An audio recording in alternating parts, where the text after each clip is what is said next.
新竹市本土语推广协会来举办台语说动物园的活动，佮请专家带大家来看这各种动物的尾鸟到底是生做啥款，也顺续来学习这寡动物的台语讲法。大人囡仔拢感觉真好耍。也那新竹市动物园也表示讲，未来会来设台语的导览活动。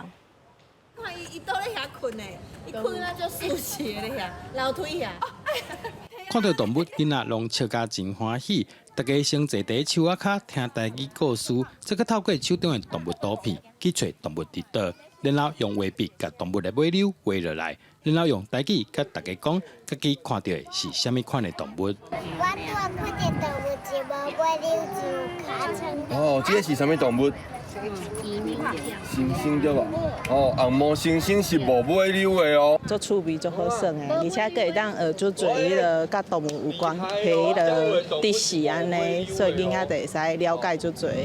无继续这安尼代志传落，大家拢要讲国语，还是讲英语哦，啊，咱的台语就袂传落去，这真严重的问题啊。专家讲，动物园无论对大人也是囡仔来讲，拢有一种特殊的感情。透过活泼趣味的活动，除了带大家真足看各种动物尾鸟造型无同以外，嘛利用机会较食讲台语。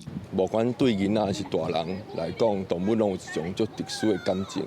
哦，咱今日设计活动是，互囡仔去找动物的尾鸟。哦，因为各种动物的尾鸟其实拢足无共款的。